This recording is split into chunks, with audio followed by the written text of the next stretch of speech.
আজকে যে বিমান বিধ্বস্ত যেখানে হয়েছে, যেই শ্রেণীকক্ষের সামনে হয়েছে সেই শ্রেণীকক্ষের সামনে আছে।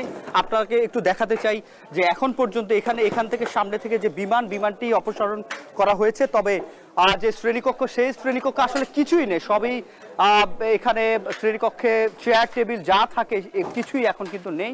এবং উদ্ধারকর্মী যারা রয়েছেন তারা কিন্তু সেখান থেকে আলামত সংগ্রহ করছেন এবং দেখতে পাচ্ছেন এখানে একেবারে ভেঙে চুরে সব ছারকার হয়ে গেছে। এবং আমরা যে জানালার ভেতর থেকে আপনাকে দেখানোর চেষ্টা করছি, সেই জানালাটি কিন্তু গ্রিল ছিল, শুধুমাত্র শিক্ষার্থীদের চিৎকার শুনে কিন্তু এই যে এখনো এখানে পোড়া গন্ধ, চারপাশ কিন্তু বাতাসে কিন্তু পোড়া গন্ধ পাওয়া যাচ্ছে। এবং দেখতে পাচ্ছেন যে এই যে দেয়ালটা ভেঙে, গ্রিল ভেঙে তারপর এখান দিয়ে কিন্তু শিক্ষার্থীদেরকে প্রথমেই আহত শিক্ষার্থীদেরকে বের করা হয়। এবং এখানে যে পোড়া গন্ধ দেখতে পাচ্ছেন যে এখানকার যে আলামতগুলো সেগুলো কিন্তু উদ্ধারকর্মীরা সেখান থেকে সংগ্রহ করছে। এখানে বিমান বাহিনীর সদস্যদেরকে আমরা দেখতে পাচ্ছি যে এখান থেকে বিমানের যে ধ্বংসাবশেষটা ঠিক সামনে, এই ক্লাসরুমের ঠিক সামনে, এবং এই ক্লাসরুম পুরোটাই দেয়াল জুড়ে তাকালেই দেখা যাচ্ছে যে এখানে আসলে কিন্তু যেই ধ্বংসলীলা চালিয়েছে বিমানের যেই বিধ্বস্ত হওয়ার পরে যে আগুন সেটি। এবং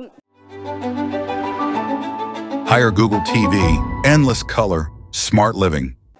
এখানে ছাই এবং ইটের টুকরা, তারপর কাঠের টুকরা, বোতলের টুকরা ছাড়া আসলে সে অর্থে কিছুই নেই। এবং রক্তাক্ত যে অবস্থা সেটি কিন্তু আমরা দেখেছি দিনভর। এবং একেবারে এই ঠিক শ্রেণীকক্ষটি, এটি 2 তলার একটি শ্রেণীকক্ষ। এবং আমি যেখানে দাঁড়িয়ে আছি ঠিক এই আশপাশে কিন্তু যে ধ্বংসাবশেষ সেটি কিন্তু দেখা যাচ্ছে। এবং ঠিক সামনেই কিন্তু স্কুলের 2 তলার সামনেই কিন্তু বিমানটি বিধ্বস্ত হয় এবং আশ্রয় পড়ে। এবং সেখান থেকে বিস্ফোরণের হওয়ার পরেই এই ক্লাসরুমে যে শিক্ষার্থীরা, বলা হচ্ছে এই ক্লাসরুমের শিক্ষার্থীরা সবচেয়ে বেশি আহত এবং নিহত সংখ্যা এই ক্লাসরুম থেকেই সবচেয়ে বেশি হয়েছে।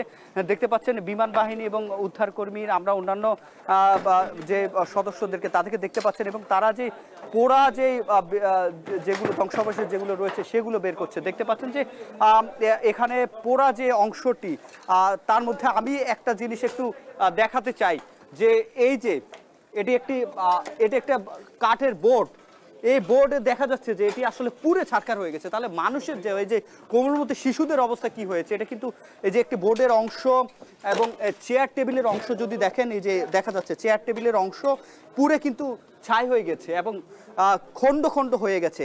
এবং যারা এখানে কোমলমতি শিশুরা ছিল তাদের আসলে কি অবস্থা ছিল সেটি কিন্তু আসলে এখানে সহজেই অনুমেয়। এবং এটির ঠিক যে ভেতরে, সেই ভেতরে কিন্তু আমি একটু যেতে চাই যে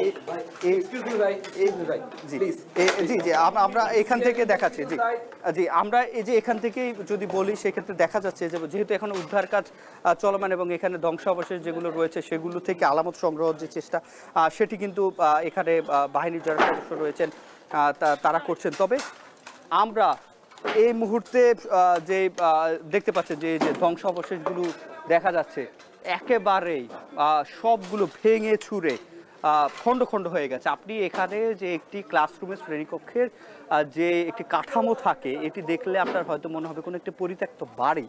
এই যে ক্লাসরুমের যে শ্রেণীকক্ষের যে একটি কাঠামো সেটি কিন্তু দেখা যাচ্ছে না। দেয়াল জুড়ে কালো দাগ এবং নিচে সবগুলো কয়লা, অর্থাৎ কাঠ যেটি ছিল সেটিও কয়লা হয়ে গেছে, ইট কংক্রিট পুড়ে গেছে, ভেঙে গেছে। এবং এই আশপাশে যে আমরা অন্যান্য ক্লাসরুমগুলো দেখছি যে দেয়ালও কিন্তু ফাটল তৈরি হয়েছে। এই যে ঠিক 2 তলার মধ্যে আমি আছি, এই 2 তলায় ফাটল তৈরি হয়েছে এবং আশপাশে যে জানালাগুলো দেখা যাচ্ছে সেগুলো কিন্তু ভেঙে গেছে।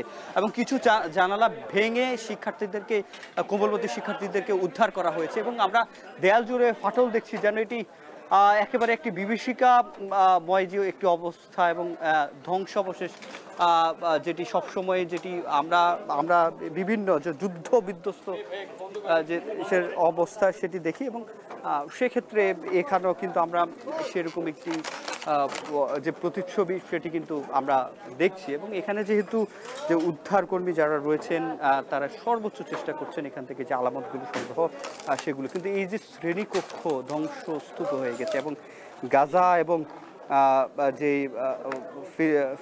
ফিলিস্তিনি শিশুদের স্কুল কলেজগুলোর উপরে যে ধ্বংসলীলা চালানোর পরে সেখানে যে অবস্থা হয় একেবারে নিজ চোখে সেটি যেন দেখছি। এই কোমলমতি শিক্ষার্থীরা হয়তো জানেনও না যে আজকে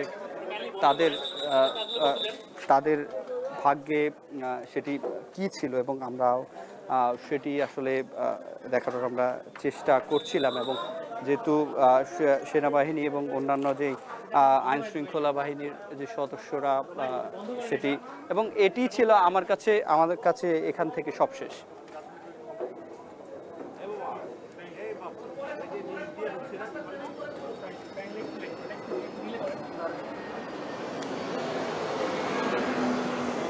হাতে ধরেন।